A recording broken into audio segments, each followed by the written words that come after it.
بسم اللہ الرحمن الرحیم۔ السلام علیکم محترم سامعین اور عزیز طلبہ کرام، امید کرتا ہوں کہ آپ تمام احباب خیر و عافیت سے ہوں گے۔ آج کا ہمارا سبق نمبر 17 ہے، جس میں ہم شاعر سوار بن المضرب السعدی کو پڑھیں گے۔ ان کے اشعار ہیں جس میں یہ اپنی محبوبہ کو یا جن کو یہ چاہتا ہے ان کو بتانا چاہ رہے کہ میں اتنا اچھا آدمی ہوں، میری یہ صفات ہیں۔ تو آئیے ان کے اشعار کو پڑھتے ہیں۔ اس سے پہلے کہ ہم اشعار شروع کریں، ان کا تعارف مختصر یہ ہے کہ یہ ایک اسلامی شاعر ہیں، اور قطری بن الفجاء جس کا ذکر اور اشعار گزر چکے ہیں، یہ ان کے ساتھیوں میں سے ہیں۔ قبیلہ تمیم کے بنو سعد والی شاخ سے اس کا تعلق ہے۔ تو آئیے اشعار کو پڑھتے ہیں۔ وقال سوار بن المضرب السعدی فلو سألت سرات الحي سلمى على أن قد تلون بزماني لخبرها ذو أحساب قومي وأعدائي فكل قد بلاني بذب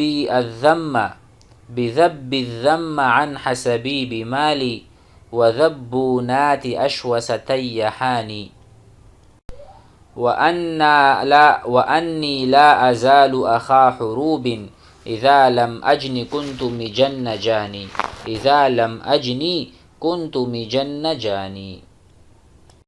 تو ترجمہ کرتے ہیں۔ فلو سألت، اگر پوچھ لے، فلو سألت سلمہ، اگر سلمہ پوچھ لے، سرات الحی یعنی خیار القومی، اشراف القومی، اور قبیلے کے جو بڑے ہیں، قبیلے کے جو سردار ہیں، جو سرات ہیں، الحی القومی، اگر سلمہ ان سے پوچھ لے، علی ان قد تلون، کہ مجھے زمانے نے کس طرح بدل دیا ہے، یعنی میری پہلی والی حالت نہیں رہی۔ علی ان قد تلون بی زمانی، زمانے نے مجھ سے کھیلا ہے، یا زمانے نے مجھے بدل ڈالا ہے۔ تو اس بارے میں ذرا آپ ہمارے قوم کے بڑوں سے، سرداروں سے اگر سلمہ پوچھ لے گی تو کیا ہوگا؟ لخبرہا، تو اس کو وہ بتا دیتے، قوم کے سردار، لخبر سلمہ، لاخبر سلمہ کو بتا دیتے، ذو احساب قومی، میرے قوم کے جو شرفاء ہیں وہ بتا دیتے، اور وَأَعْدَائِي یعنی اور میرے دشمن بھی بتا، یعنی میرے دوست یا میرے جو سردار ہیں وہ بھی بتا دیتے، اور میرے جو دشمن ہیں وہ بھی بتا دیتے۔ دیکھو، تو میری قوم کے شرفاء اور دشمن سب اس کو خبر دیں گے، کیونکہ ہر ایک نے مجھے آزمایا ہے۔ فَكُلٌّ ہر ایک نے، فَكُلُّهُمْ قَدْ بَلَانِي قَدْ جَرَّبُونِی، جربا یجربو تجربہ کرنا، کسی کو آزمانا، انا جربتک، میں نے آپ کو آزمایا، انت غضبان، آپ غصہ ہوتے ہیں، انت تغضب، آپ غصہ ہوتے ہیں، انت لا تذهب، آپ نہیں جاتے، فقد بلانی ای جعلنی فی الابتلاء، مجھے مصیبتوں میں سب نے ڈھالا ہے، مجھے آزمایا ہے، مجھے پرکھا ہے۔ تو میرے قوم کے لوگ بھی کہیں گے، میرے دشمن بھی کہیں گے، تو سلمہ کو چاہیے کہ وہ ان سب سے میرے بارے میں پوچھے۔ بِذَبِّ الذَّمَّ، ذَبَّ یذُبُّ، اس کا مطلب ہے دافع یدافع، دفاع کرنا۔ کیا بتائیں گے؟ بِذَبِّ، کہ میں نے ہر وقت دفاع کیا ہے، الذَّمَّ، کس چیز کا؟ کہ میں دور کرتا ہوں اپنے حسب سے مذمت کو مال کے ذریعے۔ دیکھو، بِذَبِّ الذَّمَّ عن حسبی، اپنے حسب سے، نسب سے، اپنی عزت پر آنچ نہیں آنے دیتا، اگرچہ میں اس کے لیے مال ہی خرچ کیوں نہ کروں۔ بدفاع الذم الملامہ، ملامت، کوئی مجھے ملامت کرے میرے حسب میں، بمالی، اس کا معنی یہ ہے بذب الذم بمالی، اپنے عزت کو میں بچاتا ہوں، بمالی، مال کے ذریعے سے۔ کس چیز؟ اپنے حسب اور نسب سے مذمت اور برائی کو ہٹاتا ہوں۔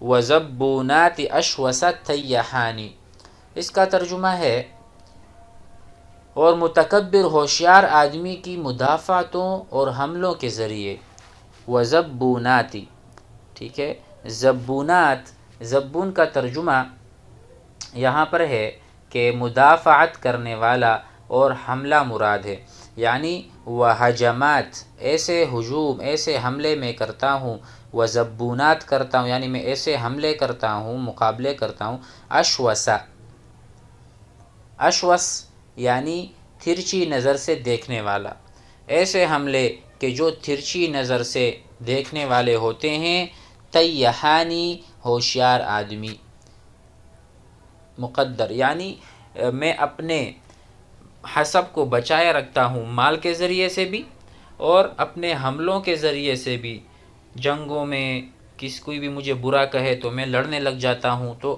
وزبوناتی بمعنی ہجمات، ہجوم، حملہ کرنا، اشوس تیہانی، ایسا حملہ کہ جو ترچی آنکھوں والا حملہ ہو، یعنی کہ سخت حملہ ہو۔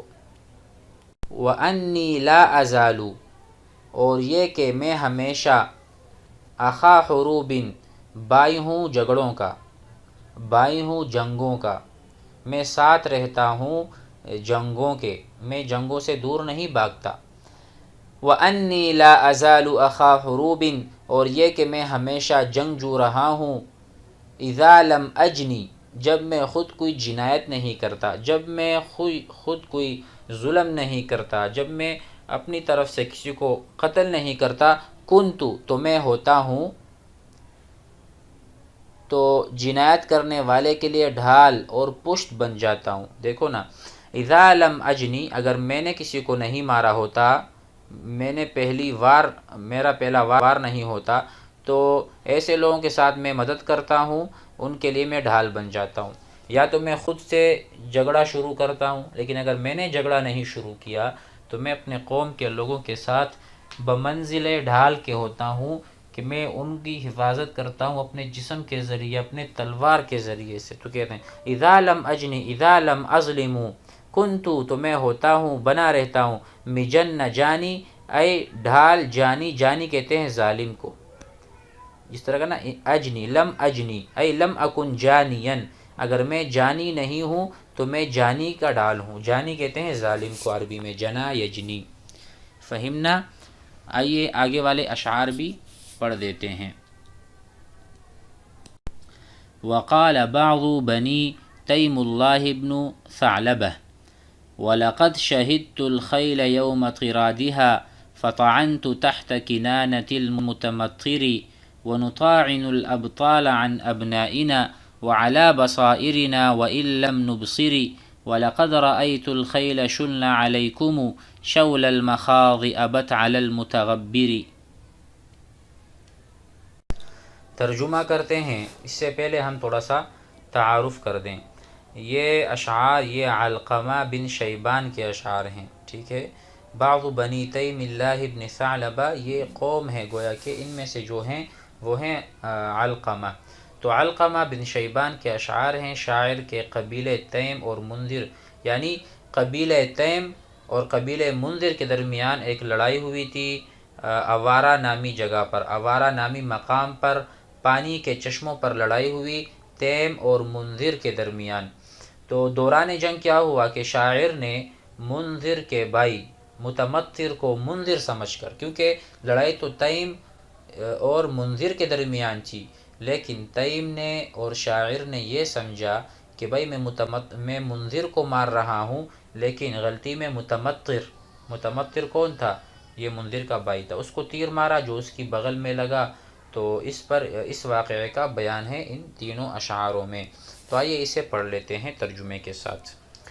وَلَقَدْ شَهِدْتُ الْخَيْلَ، بخدا میں لڑائی کے دن شہسواروں میں حاضر ہوا، شہیدہ یشہدو، حاضر ہونا، میں حاضر ہوا، الخیل الفرسانہ، میں شہسواروں میں حاضر ہوا، یوم قرادہا، یوم القراد، قراد کے معنی ہم نے پہلے بھی کیے تھے کہ ایسا دن جس میں بہت سخت گمسان کی لڑائی ہو، ٹھیک ہے۔ وَلَقَدْ شَهِدْتُ الْخَيْلَ يَوْمَ قِرَادِهَا، کہ شہسواروں کے دن اور لڑائی کے دن میں حاضر ہوا، وَطَعَنْتُ تَحْتَ كِنَانَةِ الْمُتَمَطِّرِ، اور متمطر کے ترکش کے نیچے بغل میں میں نے نیزہ مارا. فطعنت میں نے نیزہ مارا. طعنا یطعنو، ویسے چھری سے بھی ہم جب کسی کو مارتے ہیں پیٹ میں، اس کو بھی ہم کہتے ہیں طعنتہ بالسکین، چھری سے میں نے اس کو پیٹ میں مارا، یعنی میں نے گھونپا. تحت کنانۃ المتمطر، تو میں نے اس کی جو ترکش کے نیچے والا حصہ ہے متمطر کے، وہاں پر میں نے اس کو تیر مارا. یعنی ترکش کو جسم سے باندھنے کا طریقہ یہ تھا کہ اس کے ایک طرف کو بائیں کندھے کے اوپر سے گزارتے تھے اور دائیں ہاتھ کے بغل سے نکال کر سینے کے ساتھ اس کو باندھ، اس لیے تحت الکنانہ سے بغل ہی مراد ہے. ٹھیک ہے، تو متمطر کے بغل میں میں نے تیر مارا.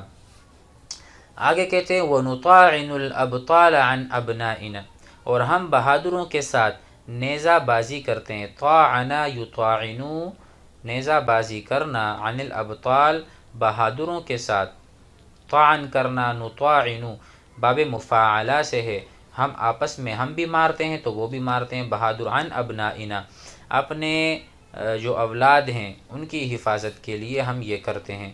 وعلی بصائرنا، اور ہوشیار ہو کر نیزہ بازی کرتے ہیں. وَإِن لَّمْ نُبْصِرِ، اس کا ہے اگرچہ انجام کو نہیں دیکھتے. علی بصائرنا یعنی ہم آنکھیں کھول کر اپنے بچوں کی حفاظت کرتے ہیں، تو ہم بہادر آپس میں تیر بازی کرتے ہیں، ایک دوسرے کو قتل کرتے ہیں یا لڑائی کرتے ہیں.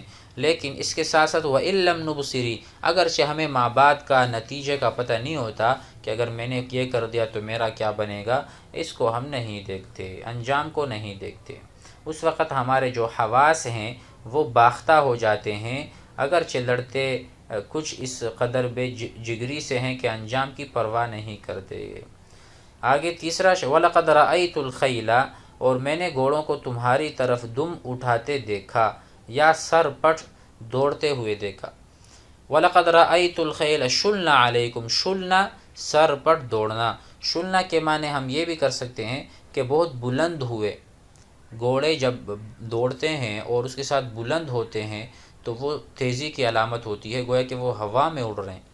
تو گویا کہ جتنے بھی شہسوار تھے یا گھوڑے تھے وہ تمہاری طرف سر پٹ دوڑ رہے تھے، ہم نے یہ منظر بھی دیکھا. شول المخاضی، گویا کہ وہ اونٹنیاں ایسی ہیں جو حاملہ ہوتی ہیں اور دم اٹھا کر دوڑتی ہیں.